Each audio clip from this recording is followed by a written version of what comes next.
Hello there, and welcome to the Draft Talk podcast, your one-stop shop for all your NFL draft needs. And we are flying towards this year's draft around about a fortnight until it kicks off, which is absolutely crazy.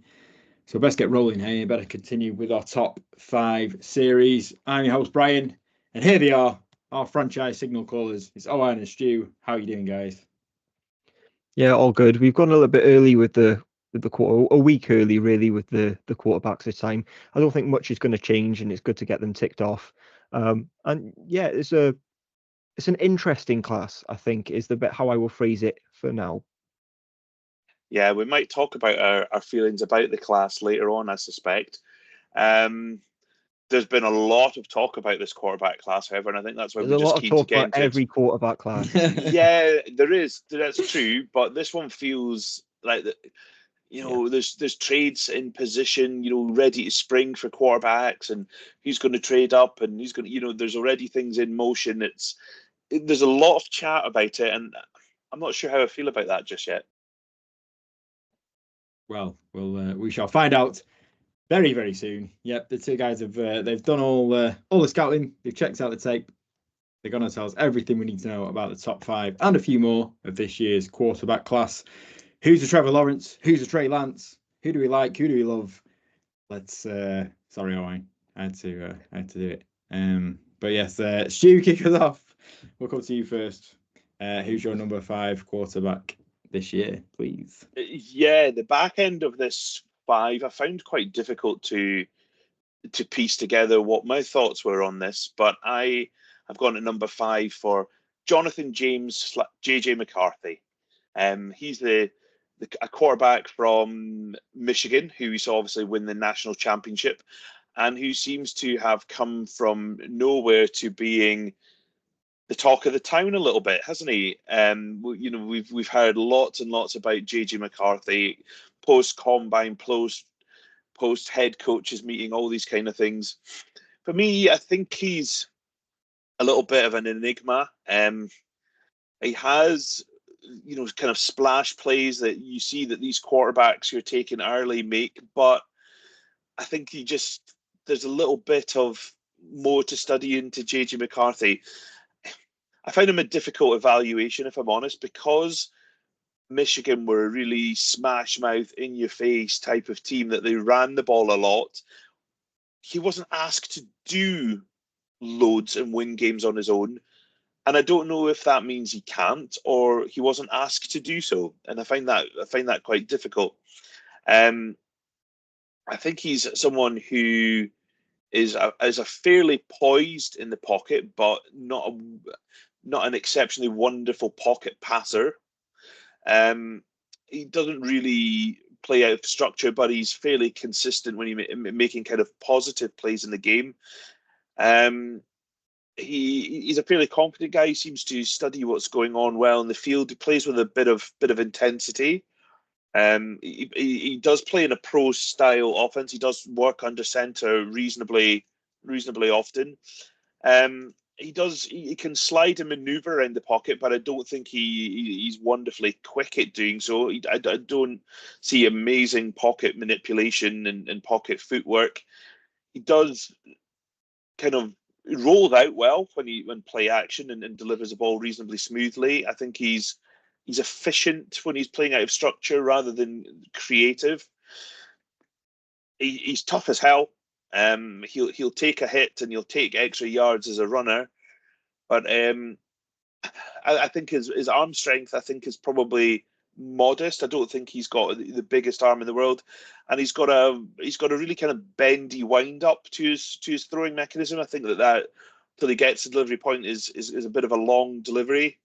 I think that he's got a really high completion percentage, but I don't think his ball placement is fantastic. He needs to have a little bit more air under his deep balls. I think his timing did get better as things went on. I find JJ McCarthy altogether a little bit average. I don't think he has anything that I could say, wow, he is an amazing runner. He's got a huge arm. He's got accuracy. he's got a little bit of things there, but for me, it just kind of altogether came as a little bit of an average package, and I would be stunned if teams are taking him at number 2. Put it that way. Yeah. I would go as far as saying that JJ McCarthy is as difficult a quarterback evaluation that I've had since we started scouting prospects, because this isn't just scouting, it takes projection to a whole different level. Because to start with, you have to, because of the offense that they run at Michigan, which is just running downs after running downs, you then have to think, well, could he have had success at maybe a different college? And then you kind of then have to take that and then apply it to the NFL level. But you can only take what you've seen. So it's there's so much more that you want to see that JG McCarthy hasn't offered yet. And it's then guessing, could he be able to offer it at some point? I've maybe bowed to peer pressure a little bit, I'll be honest, because I struggled, but I've got him at number 4. But I quite easily could have had him at number 6, because I did toy about with it an awful lot, not over today, but over the last few weeks and few months. The reason why I've got him at number 4 is because if he goes to the right scheme, I can see how he can have success. Because he operates with comfort and with poise within the scheme that he's given at Michigan. His mechanics are mostly on point. He's got good rotation, body control, posture to generate power, throws with velocity and power at times, has the arm strength and capabilities to throw from different angles, to his detriment at times as well, it has to be said. And he does have the accuracy in intermediate short routes to layer the ball into tight windows, and I think he throws with control and throws with anticipation. In the short intermediate is where it gets deep that I have more problems. I think he's a good enough athlete, both as a passer and as a rusher. I think he can create when the play breaks down when he needs to. Flexible body control, not only as a thrower, but to create to escape pressure as well. Instinctual feel for pressure. And mostly he's a good decision maker. The problem comes with, does he deliver on those decisions, which I don't think he does consistently enough. He's a natural leader. Teammates and coaches absolutely love him, and he steps up in big moments, which counts as well. But I think that he will need an offense to be schemed around him, and I think he can be successful, and I think he has a high ceiling and he has a high upside if he is put in the exact right situation, because he needs consistent and repetitive schemes, not only of the team but also with his reads as well. Because when a look is open and he doesn't, it's maybe a design he doesn't throw very often, and there's one specifically where, or a route specifically, which you saw him miss a couple of times, where it's an outbreaking route, maybe 20, 30 yards downfield, which you have to make in the NFL because your receiver's wide open. He just completely wildly overthrows, and it's because he just doesn't throw that very often, because that throw maybe comes around once every 2 or 3 games. But you need to be able to make those plays in the NFL, and he just didn't do that at Michigan. He misses far too many throws that you'd be expected to make at the NFL level, which he needs to fix. I think his offense needs to play with precise timing as well. His timing needs to be on point, and I'm not sure I rely on him to dictate the timing. I think the timing needs to be dictated to him by his receivers. And when the receiver maybe breaks in the route a little bit too late, he looks expecting the route to have broken, and it hasn't. His footwork gets messy and it causes his accuracy to dip, and he forces far too many throws. He's probably skinny as well. And we say probably because he was 6'2", 219 at the combine, but there is absolutely no chance he played at that. Like 0% chance. He probably played closer to 190. That he was just, there's a reason he didn't test at the combines, because he was carrying so much water weight. But yeah, you want to put the completion percentage before, Stu. It's because there's so many layups for him on tape that that you just can't really even assess. But the model of consistency, I'll read this to you, right? So in 2022, he threw for 2,719 yards, 22 touchdowns, 5 interceptions on 322 attempts. In 2023, he threw for 2,991 yards, so a difference of 200, 22 touchdowns, so exactly the same, 4 interceptions, so down 1, on 332 attempts, so he attempted 10 more passes. So you talk about consistency in that offense. That's exactly what it was. His completion percentage was up slightly in 2022, and his rushing yards were slightly down.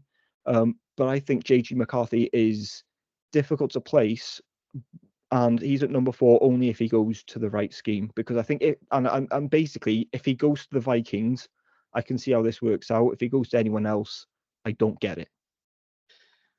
He just doesn't excite me. Yeah, I think that's what it is. And then quarterbacks, and we've both been guilty of falling for players that excite you, and he just doesn't. I think that, if you're thinking about picking a guy, and if the Vikings do it, giving up a lot of draft capital to pick a guy, you've got to be really sure what you're doing. As we've seen it blow up in teams' faces anymore, and if I'm just not sure I would give up that much for someone who is such a projection, because we just don't know what he's capable of. I mean, you could put him in the college offense where he was throwing the ball 50 times a game and spreading it out and looking spectacular, and he might have been able to do that, but we don't know. And that's where I have. That he is though. That's the thing, isn't it? It's not only projection; it's the trust comes into this as well. Like, do the Vikings trust that he can do what he did for Michigan in Minnesota? And I can see how that would work, but I'm not sure I trust 2 first-round picks with it. Which I suppose, really, when you think about it, it's not 2 first rounders. It's 1, isn't it? Because you're giving up the one you already had, so you just move it. So when you think, you're not trading 2. It's semantics, but you're not really trading 2 first-round picks. You're trading 1 because you're moving up from 1. But yeah, it's JG McCarthy's tough, man. Yeah, and that's why I had him as 5, because I found him really tough to know what to do with him. Well, there we go. It might get easier. We'll see. No. Okay. Oh well. We tried. It'll be a long night. Well, let's move on. We've had Stu's number 5. Owen, who have you got there? Yeah. Again, very, very tough. At 5, I've got Michael Penix Jr. from Washington. I did toy with it because I actually rank him and Bo Nix quite similarly in terms of talent, but I think Penix has a higher ceiling than Bo Nix, which is what has made me go for him. In terms of, we'll go through what he does first. So he's an extremely powerful thrower. He absolutely fires. He's got an absolute cannon. It's NFL worthy, the arm. Strong, tight throw in motion, which he deploys consistently, which allows him to throw with timing and accuracy. Goes through progressions intelligently as well. Really like that. Throws with great anticipation, leaves receivers open. He is able to dictate with timing, and he's in tune with his receivers as well, which he's got a good receiving core there. But he had a natural understanding with those guys. Really good decision making as well, makes the right throws at the right time and knows when to take his chances. So there is an element of risk taking when you throw the ball in the NFL, but I think he's got the right mix of being able to take what he's given, but also take the chances when the time comes. I think he's got really good navigation of the pocket. He can step up, make clean throws, even when he can feel pressure coming around his backside. Leads and reads pre-snap, which comes from the level of experience he's got. Right, he's a 6-year starter, and he's able to manipulate safeties with his eyes as well. So I think he does a lot of the intelligent stuff. Do you have him ranked here, Stu, or should I go into weaknesses? No, I do. I've got him at number 4. Okay, I was going to say, if you do, then maybe you can speak to some of the strengths before we Yeah, completely I mean, yeah, rinse them. for me, Michael Penix is a name that I've written down in my notes for the last couple of Yeah. years. And he just kind of extended his college career and he's one of these prospects that I just really like, and I'm probably a bit higher on him than I maybe should be, but he's one of these ones there's some prospects you just can't hang up on. And Michael Penix has been a little bit like that. He's someone who you mentioned about Owen about his ability to move around the pocket. He can feel pressure creeping up pre and post snap, and he really does well to protect himself. He's been sacked just 31 times in just over 1,750 dropbacks in his college career. So he knows how to look after himself despite his injuries, which is probably something we're going to come on to. Yeah. He absolutely drives the ball with velocity when he's throwing it. But he can also just a flick of the wrist and he can be 50 yards downfield. He's got a huge arm. He's absolutely fearless. He will throw to the perimeter, which a lot of guys want to operate in the middle of the field. Penix has no fear of going to the perimeter whatsoever, and he can drop it in between that corner and safety. I think that he has a natural understanding of where pressure is, where leverage is, and how to lead his receivers into good positions. I think that if you want to have Michael Penix, it's just, can he thrive outside of that offense? He had a wonderful offense at Washington. Um, Seattle have got a couple of people in place that have worked with them before. Do we make that connection here? It's quite early for Michael Penix. I do believe that.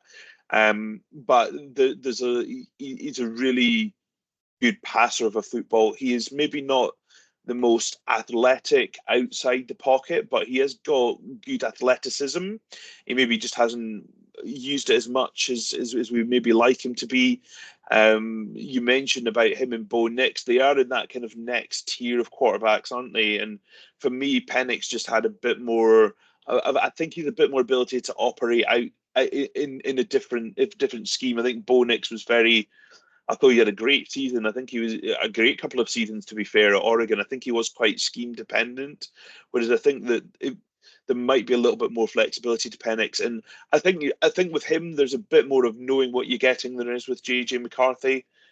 Teams will know what he can and can't do well. So for me, he was quarterback number 4. There is weaknesses, however, there. There's a bit to go through, as you've kind of hinted at. Yeah, we'll come on to Bo Nix once his report comes round. But yeah, for me, in terms of weaknesses, I didn't want to go straight into the weaknesses there because I wanted to give you a chance to, I don't want to let all the weaknesses, and then you jump in. But I think that even though he throws with power, his throws can fade a little bit, mostly to the left.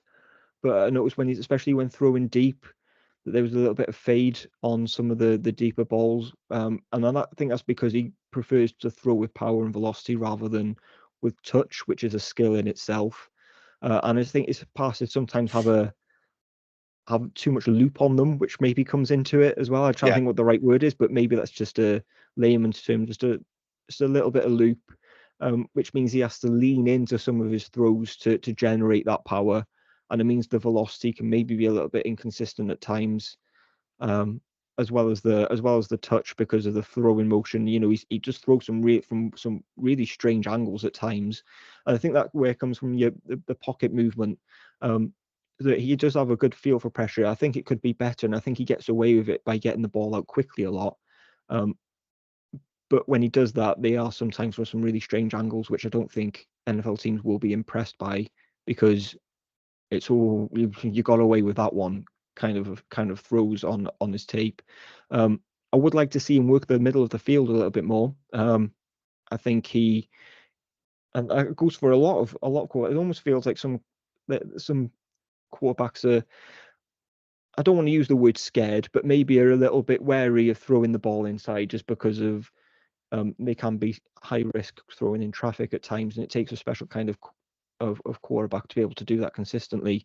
But yeah, he definitely preferred to throw to the outside when there was things open through the middle. In the playoffs against Texas, none of those weaknesses showed. He was excellent, and everything that I thought was a problem on tape, he answered. We didn't answer it consistently. Now he showed it, so he clearly can do it. Just does an NFL team feel like they can get him to do it consistently? The problems come down to injuries. They're impossible to ignore. We think he's probably going to be okay because he's got 2 clear years, but torn ACL as a freshman, broken clavicle in his second year, torn ACL again in 2020, and then suffered a season-ending shoulder injury in 2021. So they're the question marks. But if they're clean, he's a good prospect. Yeah, I mean, you talked about his kind of throw, kind of fluttering a bit in the breeze. Is it kind of, Yeah. it seems to absolutely rocket off his hand, and then I don't know, is it? I'm no expert on it, but is it the rotation isn't quite right, and then there's this drag where it's dipping. I don't know, and sometimes that does force his receiver to kind of break stride a little bit. They're seeing this ball coming rocketing off his hands, and then this is going to. That's it. It's the receivers were good enough to correct. Yeah, some of the bad. And a lot of his throws did look amazing because he had really good jump ball receivers on the outside. Yeah. You've got 3 receivers on that team who I think are going to be easily drafted within. Yeah, they by the maximum of round 4, all 3 of those guys are going to be gone. I think probably earlier than that even. Yeah. So he did have a really good receiving core. But there is things to like there, and in a class that I'm not sure I like loads. Michael Penix has some things that I do like. Good stuff. All right. And your number 3, please. Okay, so 3 is Jayden Daniels from LSU. Reluctantly, I might add, because I'm not enamored with Jayden Daniels' game. I must admit, I don't see the top 3 pick that he probably will be. I'll go into why shortly, but I'll tell you what he does well first and why he is so well regarded. His game is entirely built on athleticism, it's built on vision, and it's built on football IQ. Now, all those 3 things are great on their own. So, elite athlete, speed, explosive, short area movements, his agility is absolutely, it's elite. Shows physicality and toughness in the pocket and as a rusher, dangerous as a rusher. There's incredible creation capacity with the ball in his hands, and he has to be accounted for on every play. Unbelievable creation capacity when the play breaks down. He's got the arm talent to drop the ball in buckets going deep. Sharp, compact throw-in release and motion, quick processor, and mostly a really good decision maker. Able to read the full field as well. With LSU, they didn't have to give him like half-field reads or one-read options or anything like that. He was able to scan the whole field quickly, able to diagnose pre-snap as well. I had that intelligence to do that, and I think he's got the eyes to manipulate safeties going through his reads. I would have liked some more anticipation, but I saw it when he's attacking the middle of the field, which doesn't go for everyone in this class. And I think he's got a really good understanding of natural leverage when his receivers are creating in-breaking routes. So just on the turn, he knows where the leverage is going. He understands where that leverage is to anticipate, and he also anticipates the pressure well as well. He is really skinny though. That is a problem. He's always listed at 6'4", 210 pounds. He has been for like the last 3 years, and then at his combine was exactly that. And no one's ever bob on. So I'm just not having it really. We've got no real athletic testing either. We will go into some of the weaknesses, but we'll do what basically did last time. I presume you have him here at some point, Stu. Yeah, same spot. Yeah. I like Jayden Daniels. I don't love Jayden Daniels. Yeah. I think he does have a good command of the field, and he understands how to play the position. The benefits of being 5 years of starting will do that for a prospect, absolutely. He does run a lot, and I do have a bit concerns about his durability. particularly if he is slender, you've got to catch him first, right enough. But if he's going to be, he's not the same kind of runner of Lamar Jackson. Lamar Jackson doesn't take hits. He just, I think people have made that, oh, he's the next Lamar Jackson. No, Jayden Daniels will take a battering. Lamar Jackson, you just can't touch him because he's so slippery. But I wonder at It's that different. frame, Yeah, it's that completely that different frame whether style. he's gonna the players don't get smaller and slower at the NFL level. But he's someone who, yeah, as you say, he does read the field reasonably well. He moves through his progressions. He can attack from the pocket. He doesn't solely rely on just getting out and running around and causing chaos. He can anticipate pretty well. He's got a bit of that. He's got nowhere near the velocity of Penix, but he does have some of that. His throws tend to fade a little bit, on some of that passing.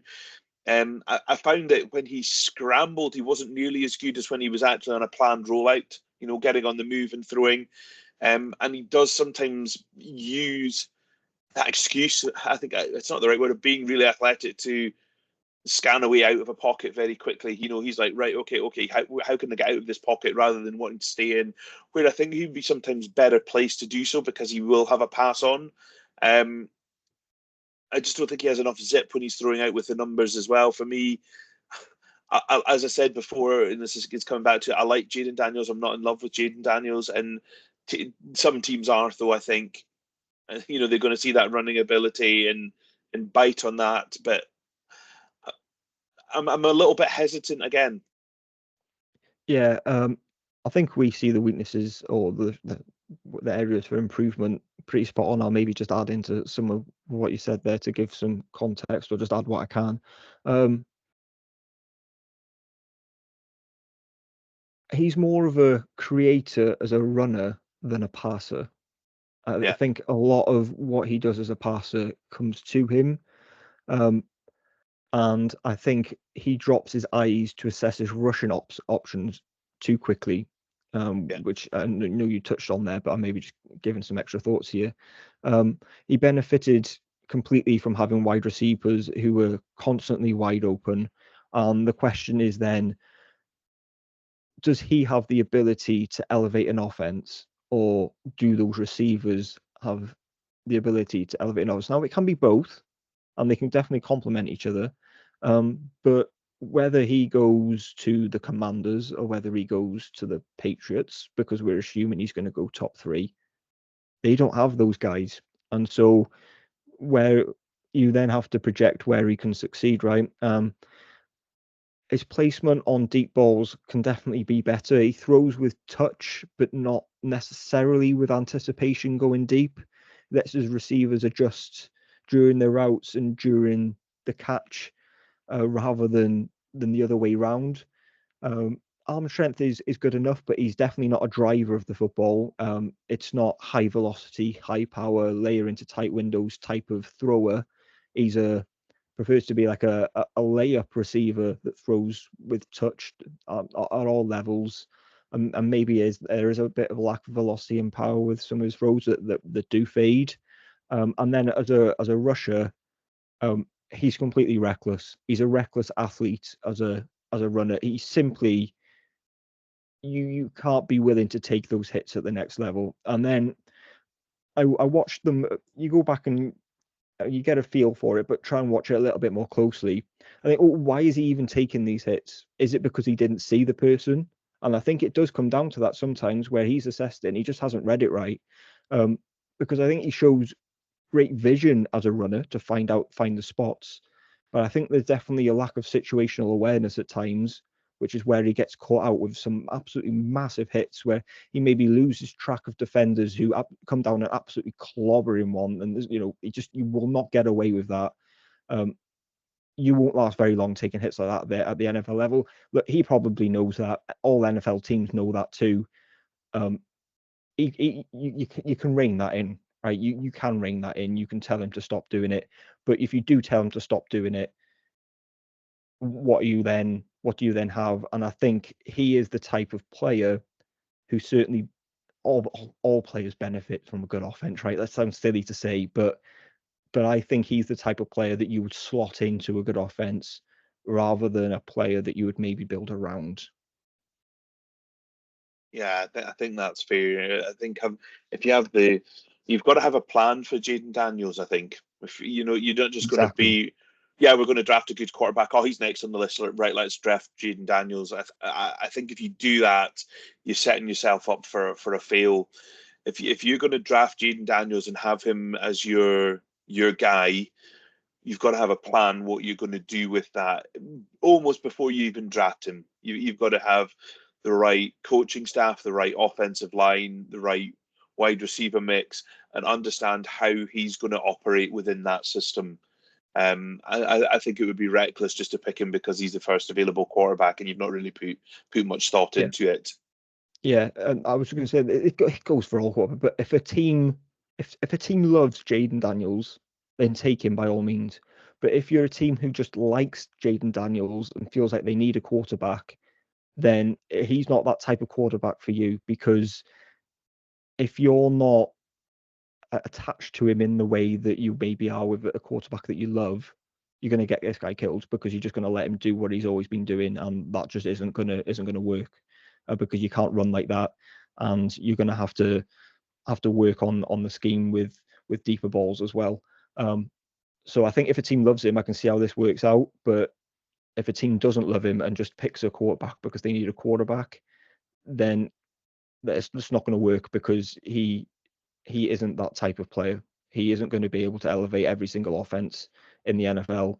There's just going to be certain teams that he suits, and if his style doesn't suit your team's style, then this fails miserably. Teams picking quarterbacks just because they need a quarterback. I wonder if that'll happen early in the draft. Right, that's our number 3 quarterback. I won't ruin it. You've got the same 2 on number 2 and 1. So I'll come to you. Who's our number 2 quarterback for this year's draft class? Yeah, it's Drake Maye, but again, I'll say this by I like Drake Maye, but I think that there are certainly more weaknesses than some people make out at times. He is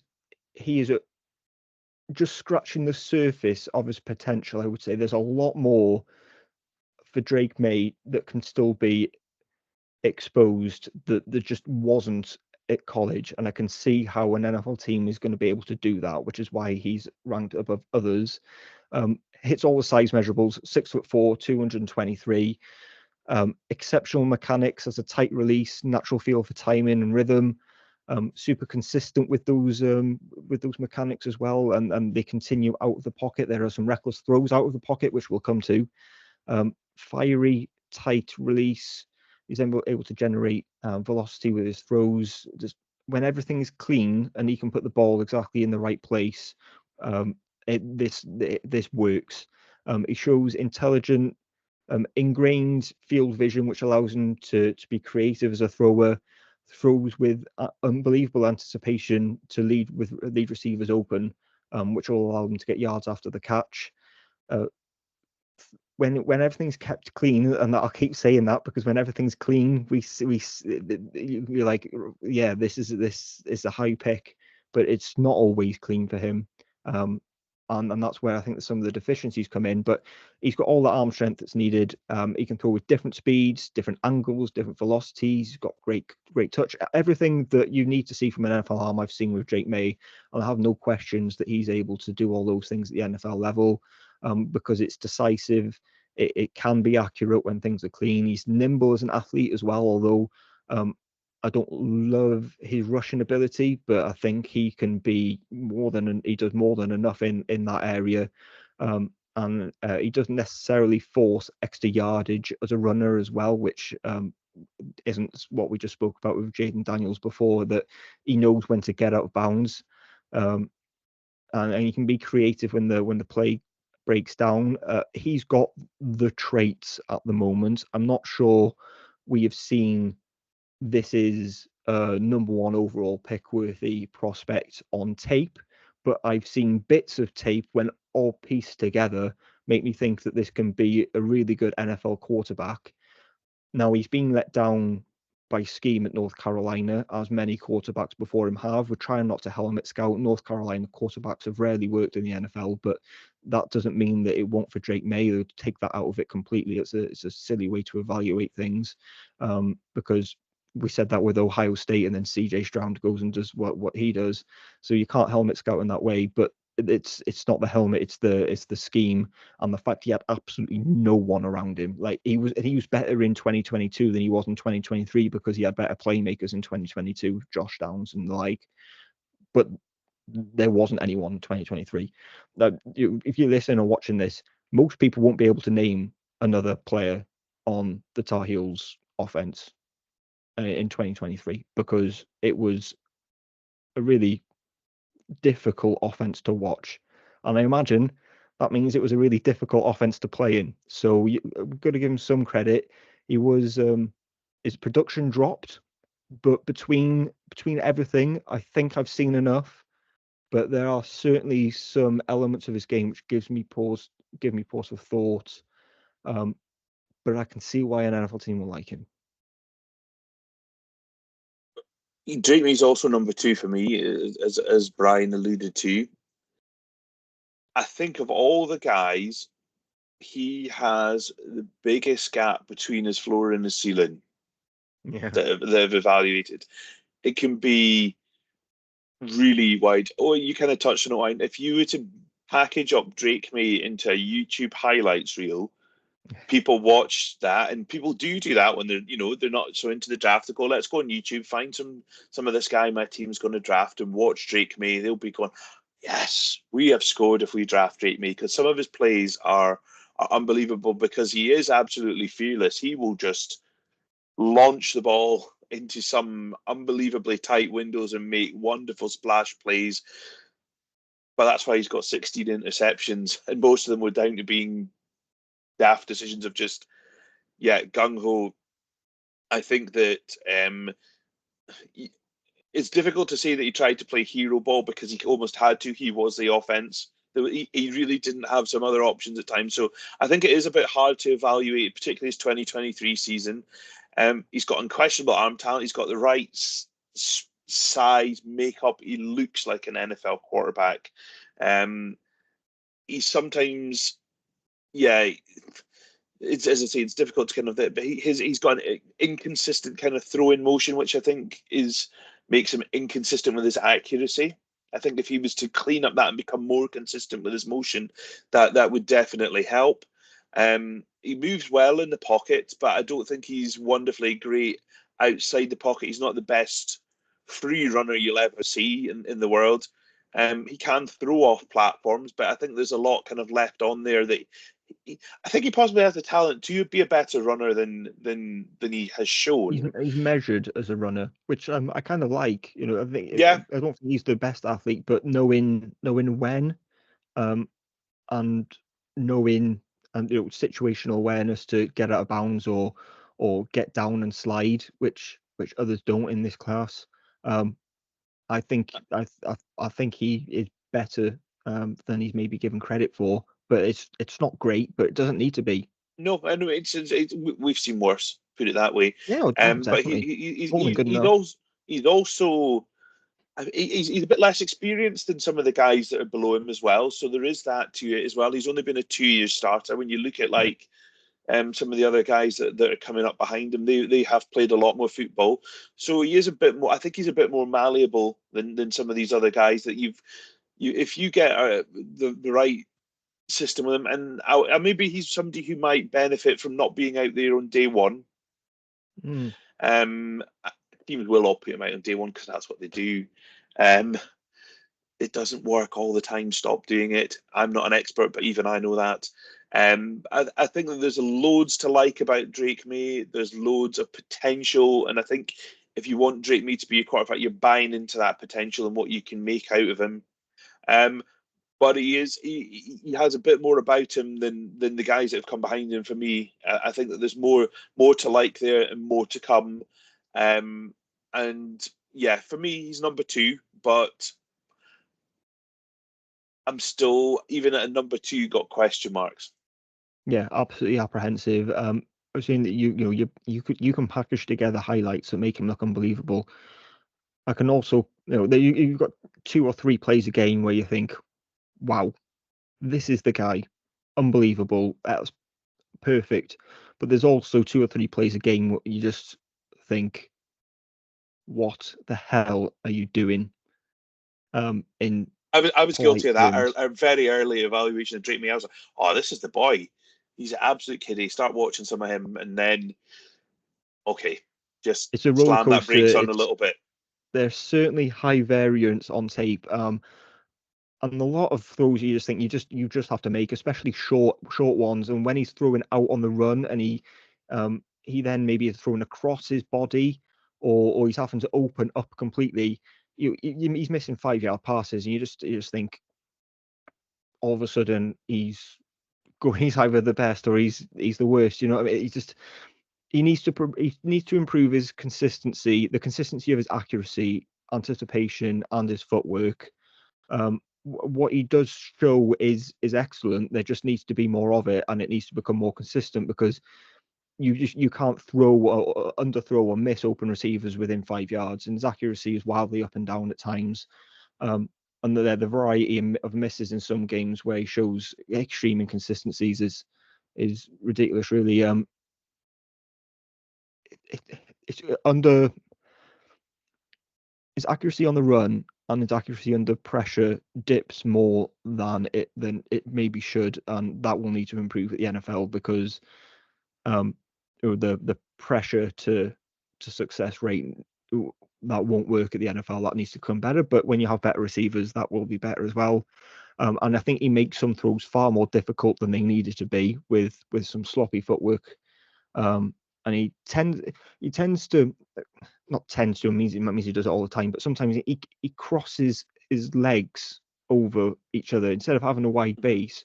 His one foot goes in front of the other, and that means he has to reset, and then the timing's off again, and you've wasted that motion, you've wasted that time, and that window just closes, and that window is already short in the NFL. The decision making can be sporadic as well, but sporadic means that it's been really good as well. So he's shown that he can do it, and as we were saying with some of the other guys before, if you've shown that you can do it, it means that you can do it. We just need to see more of it, and then it's up to an NFL team to unlock it. But if an NFL team can unlock it, Drake May is going to be a very, very good quarterback, but he's not there yet. And I'm no way saying that he's going to be that kind of player at all, because it's lofty comparisons, but it has a bit of a feel about what Justin Herbert was like, in that teams didn't have that he's going to be a superstar kind of guy, but they managed to unlock it with him, because he played a totally different style of football at Oregon, and he wasn't asked to do all the stuff that he's done. That's not me saying Drake May is Justin Herbert. It's totally wrong. But that kind of similarity of the kind of situation wasn't the best at college, but they've got loads of untapped potential. Let's actually use what they're really good at. That's kind of what comes to my mind with Drake May. Josh Allen as well is another one who's in that mold, where the completion percentage isn't great. You know, it's the 2023 it was 63%, 2022 it was 66%. It's one of those where he's flashed everything. Can you put it together? And if you've got a consistent coaching staff that you trust to be able to mold Drake May in the right way, it absolutely pays off.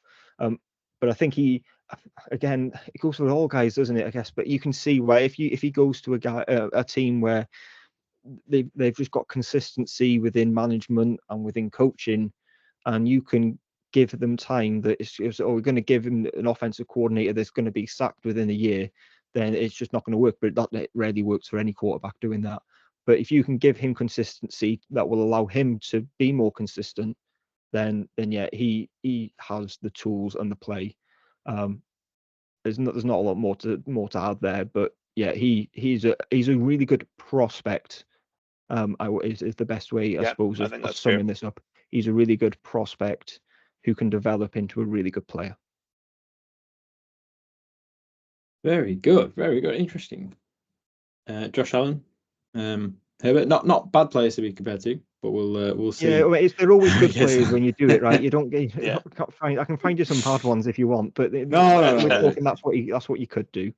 No, sounds good. Okay, which means you've got one left. It won't be a shock to anyone.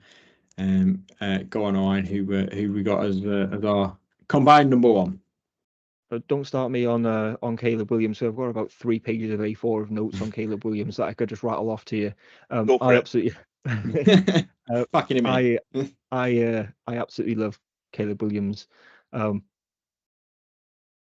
It's difficult to say "I told you so," isn't it, when the prospect's so good? But yeah, he's been spoken about for so long, and even at his first game at Oklahoma, you thought, yeah, this kid has it.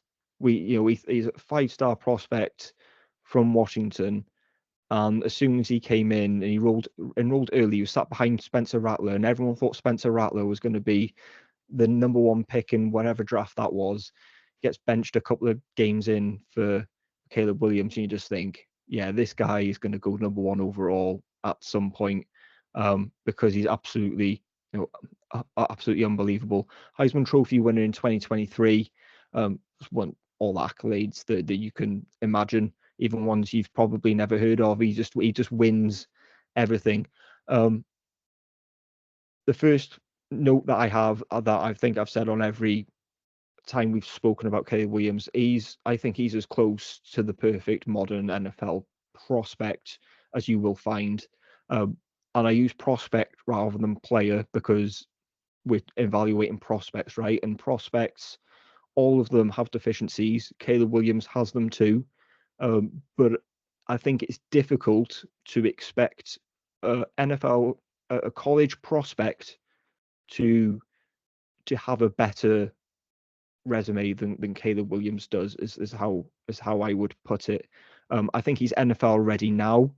I think he's one of the best prospects that I've evaluated since doing this. I think he's one of the best prospects of the last decade, and I think he's probably the best quarterback that I've ever scouted. He's definitely close to Trevor Lawrence at this point, and there was maybe a bit of recency bias, but I probably would have him in front of Trevor Lawrence because I think he really is that good.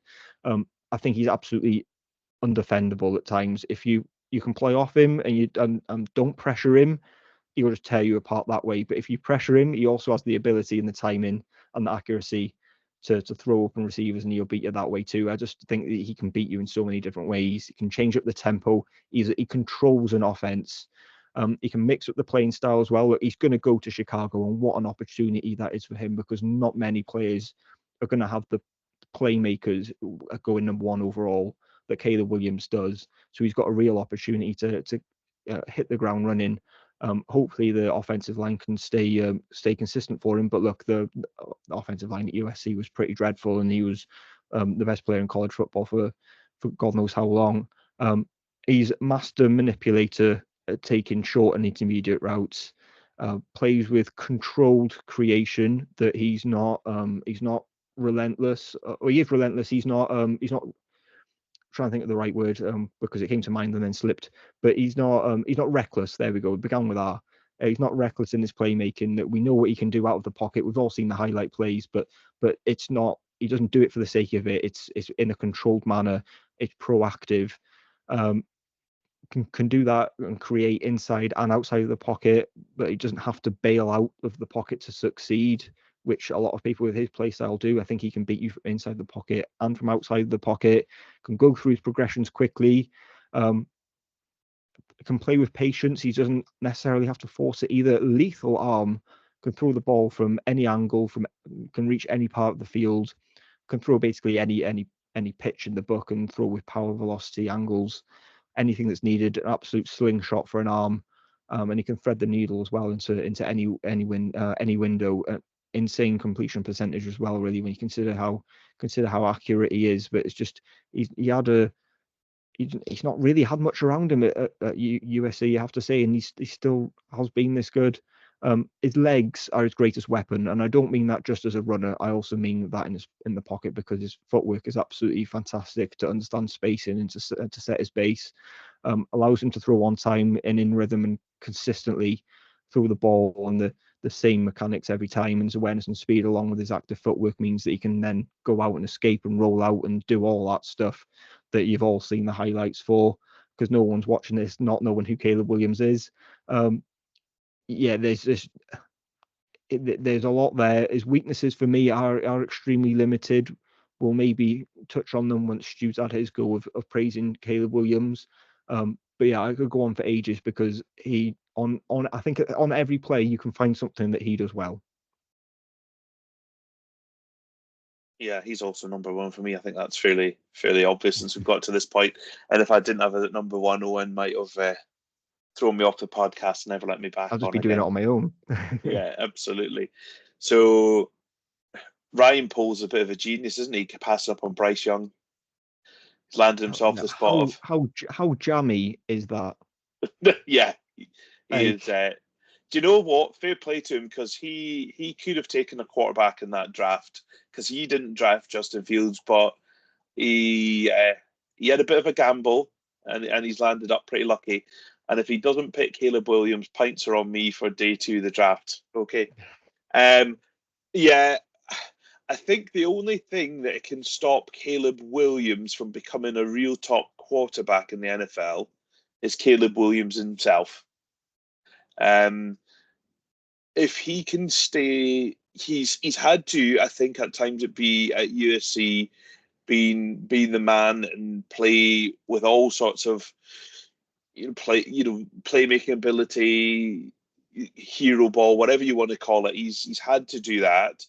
I don't buy into it that he's this Billy Big Balls that people have said that he is. yeah, I don't buy no into chance. it at all. No. I think that there's a lot of hype there, but if there's a slight chance that he is, that I think that will be the only thing that's going to stop him becoming a real top prospect. Sorry, just been what's well on it. I actually think he's quite refined and quiet rather than this. Yeah, I'm yeah, sure he's extremely confident, but he's not out here. How many times have we seen it with quarterback? I'm the top guy. I'm this. I'm that. He's kept his mouth shut very much throughout.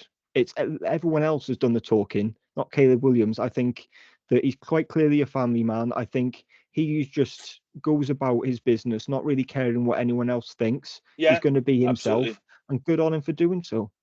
Yeah, and as I say, that I think that's the only thing. If there is anything to it, and I don't think that there is, that's the only thing that's going to stop him, barring injury.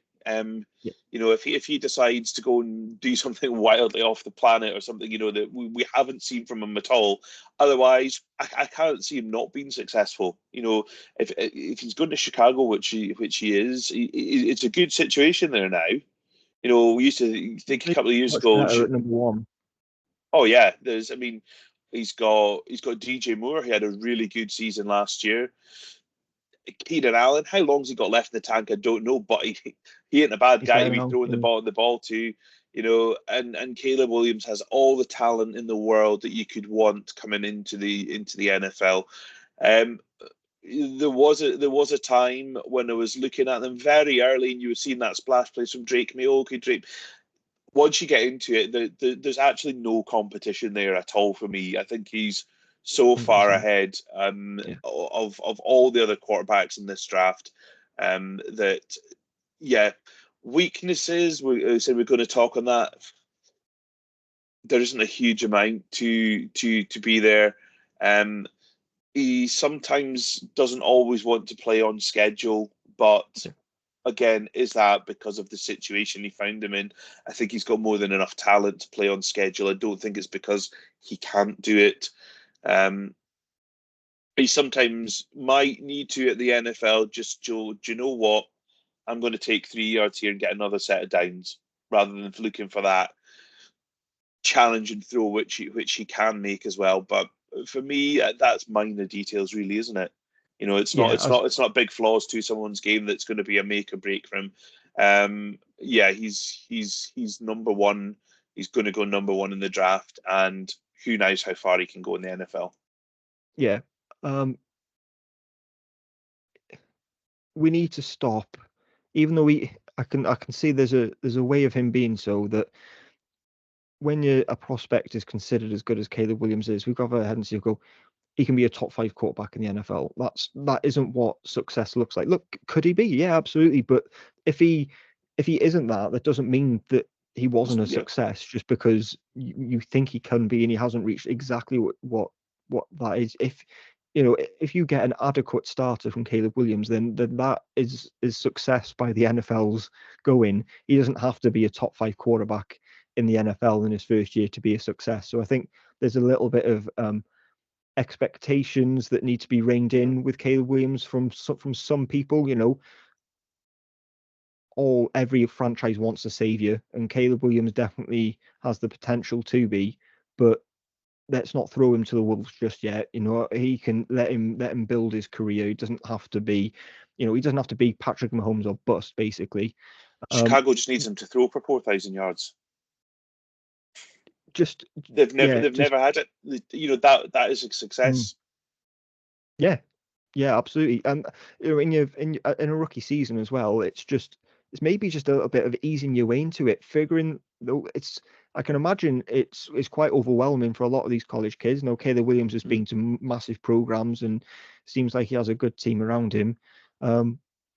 But yeah, there's just a little expectation calm in there that needs to be done for me. And then say not every prospect is perfect, and none are, in fact. I think he is one of the prospects who could do better over the middle of the field, especially on flat and short concepts where he has to look over the offensive line, because that offensive line he had at USC was absolutely garbage. The one at Chicago will be better, although I think there's maybe additions that they could make there, and wouldn't be surprised if they did actually end up making additions, even though it's been fairly decent. And I think it maybe suggests that he scrambles more than he needs to, because there was a guy open, but he maybe just didn't see them over the offensive line. He's not sure. It's not because of that. I think he just needs to play the middle of the field a little bit better. And for a lot of his career, he's played in front. So you go into Chicago now, you're going to have to play from behind a lot of the times. You're going to have to play a lot of tight games, a lot of games that, when he's won games, they haven't been close.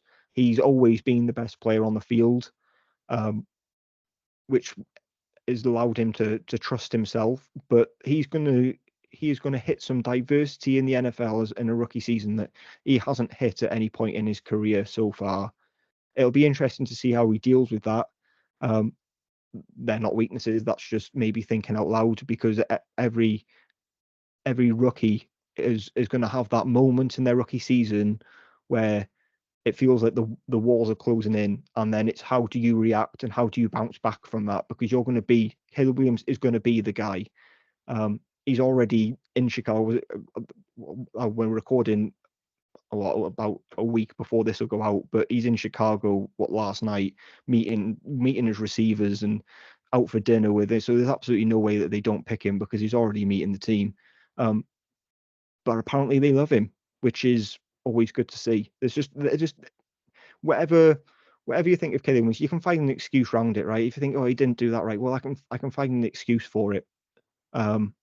Whereas with some others in this quarterback class, I don't feel the same need to maybe think, yeah, but that didn't happen because of that. Whereas I think Caleb Williams is able to be the guide of an offense, and he can be the focal point, and he just needs everyone else around him to do their jobs and just let him do his thing. But yeah, to sum it up, I think Caleb Williams is an unbelievable prospect who has an extremely, extremely bright future. But let's rein in the expectations and then let him figure out his career, and then hopefully he'll realize his potential. Good stuff. So what you're telling me is Super Bowl or bust? Well, I think that's there maybe with Caleb Williams. That's it. It's if you draft him, then you've automatically won 5 Super Bowls. When life doesn't work that way, you've got to he's going to have to figure it out, because these are prospects, not ready-made players. Mm-hmm. Sounds like a belter. Now, we're probably going to get a 1-2-3 quarterback sort of run to start, aren't we? Most likely. Yeah. Where do we sort of see? I mean, you don't know, do you? It certainly feels that way, but there's so much crap flying about this time of year. Who bloody knows? You know what I mean? It could be that the Patriots have been, well, they're trying not to swear, just throwing rubbish rubbish out there when they're actually just going to take a receiver, because that's what teams do at this time of year. But yeah, it certainly feels like that's what will happen. Yeah, it feels like that. Will Levis is going number 1. Oh, he's in round 2. Yeah. I don't know if we're going to get that dramatic a drop, but yeah, who knows what's going to happen. There is a lot. It feels like there's a lot of quarterback needy teams, and I think that's what's driving the narrative. You can the first 2 teams obviously in the draft, and then you've got New England. You've got what's happening with the Broncos. You've got could the Giants fancy a fresh start? They've only got Daniel Jones for another year. You've got the Raiders are looking for a quarterback. Minnesota position themselves for a quarterback. You're looking further down. There's some other teams. The Steelers have got a couple of guys in, but they're not long-term solutions. So there is. Or they might be, but they're not positioning themselves to be long-term. There's a host of teams that you think they could do with a quarterback. I know even the teams like, they're further down, they're not going to draft one, but Tampa Bay, they've paid Baker Mayfield a chunk of money, but is Baker Mayfield going to be a long-term solution? I don't know. There's so many teams, unless you've got a real elite guy, there's always that, oh, we could do a bit better, What if this guy becomes the next? So I think there's so much of that in the league. That's what's driving this narrative of, there's going to be 4 quarterbacks in the top 5. There might be, but is that going to be realistic? Yeah. And I mean, There's the not enough NFL's good always been like quarterbacks this, right? to go around, is there? No, exactly. And I think the gap has widened between the elite quarterbacks and the average quarterbacks. That you could maybe previously in the NFL have got by with an average quarterback. Those days feel like they've gone now with the NFL becoming more pass happy, that unless you've got an elite guy, you're not winning anything. So you've got to go chasing. You're not going to win 2 Super Bowls with an Eli Manning anymore, are you? Exactly who I was thinking. Yeah, we all were thinking him. I'll see it. The perfect example. Well, there we go. Wow, what a sorry, show. before we wrap up more. there, Brian, yeah. it's because I feel like we mentioned him before, but I think we need to give Bo Nix his due. So I think we maybe need to touch on him before we go out, because there's a bunch of other guys like Spencer Rattler, Michael Pratt, who could be round 2 people, but round 2 prospects, sorry, but I'm not sure we love. Whereas I think Bo Nix is probably worth discussion. I had him at number 6. I assume you did as well, Stu, because they were the guys, right? For me, with Bo Nix, it was close between him and Michael Penix, but it came down to, I don't think Bo Nix has as high a ceiling as others. I feel like what Bo Nix is what you are going to get. A huge jump in his career since he transferred to Oregon. He's been absolutely written off and bounced back and really shone and developed. He is a pure play executor. He's got all the fundamentals, great accuracy. His completion percentage is the best of all these guys. 71.9% in 2022, 77.4% in 2023. And protects the ball as well, which is good. I think he's a leader on the offense and he's a game manager, and I think there's a place for that in the teams. I think the link to the Broncos is quite clear there, because he's a Sean Payton type of quarterback who's able to manage the offense, do everything really well. He's got high completion percentage. Let him go out there, manage the game, feed the receivers, let them make the plays. And I think he's intelligent as well. He's able to instruct and call audibles when needed, and that speaks to the experience that he has. But I just don't think he is the sexiest of players. But I can see how he has the, if he goes to a place where he starts year 1, I can see how he is the best rookie in year 1, because his floor is so high, because he's extremely consistent with his mechanics. He's able to extend plays when need to. He just does everything on schedule really well. Like I said, I just don't think he has the highest of ceilings. He isn't asked to do an awful lot as well.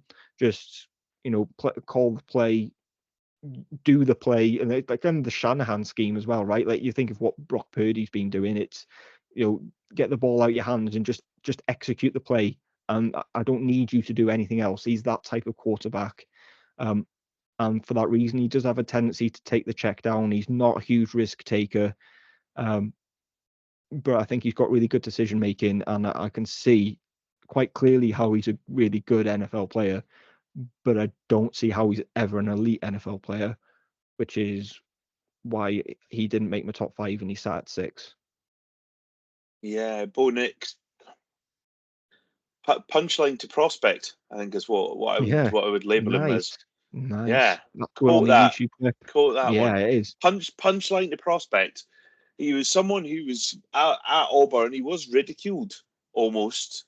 Well, actually, not almost. He was.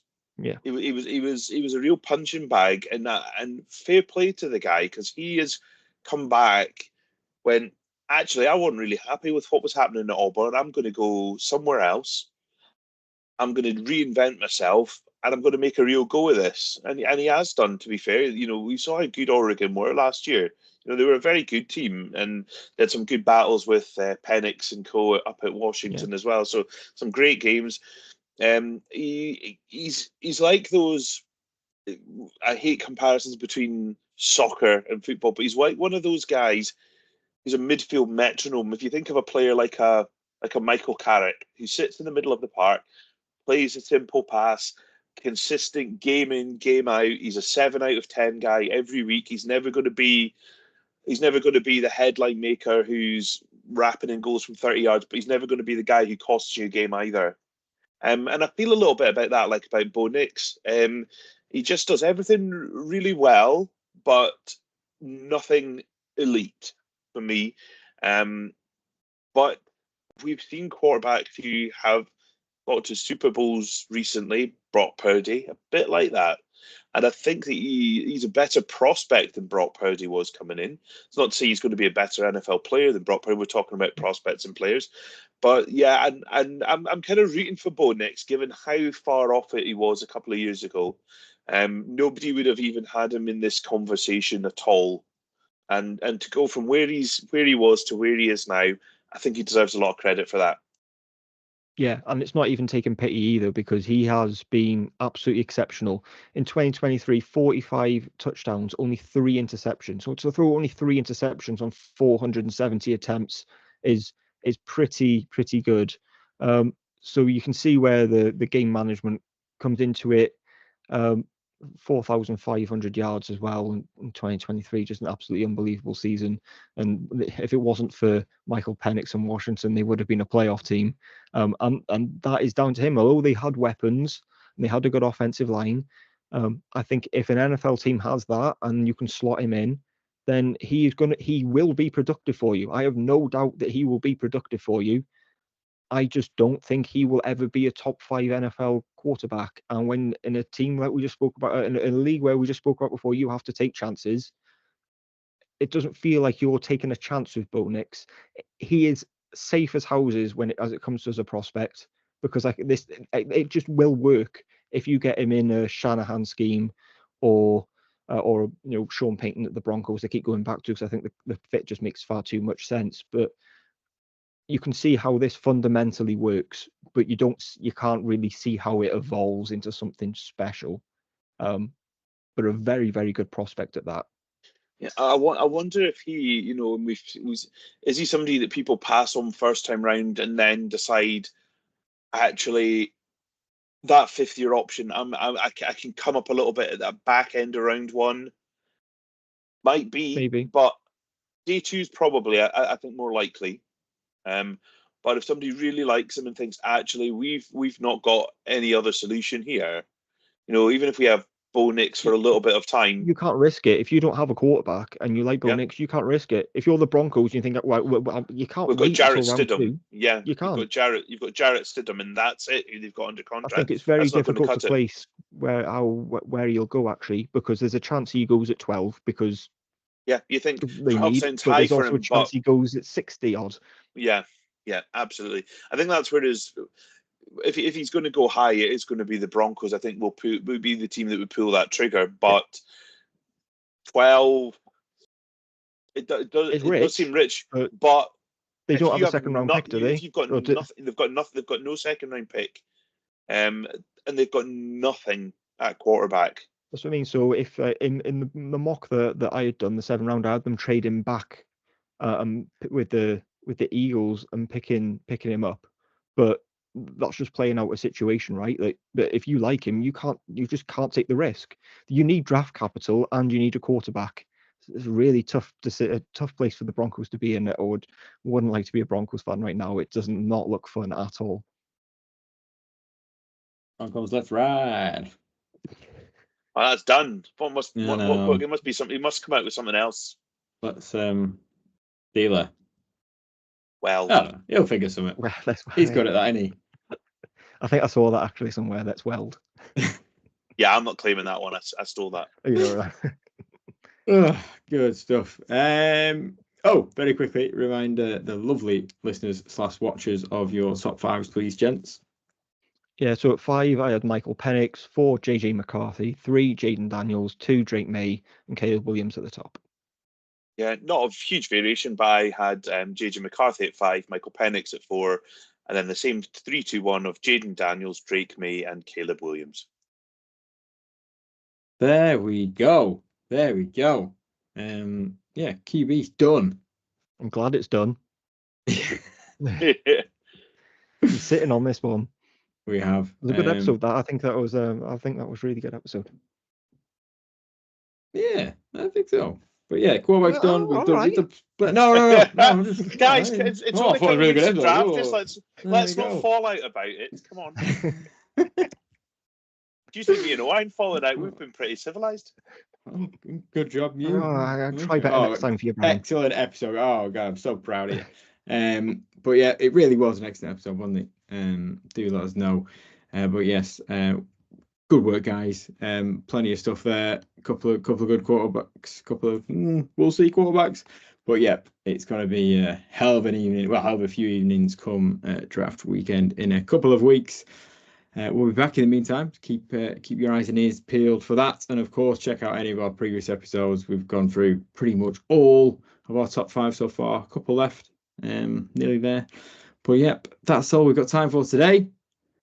Thank you very much for listening.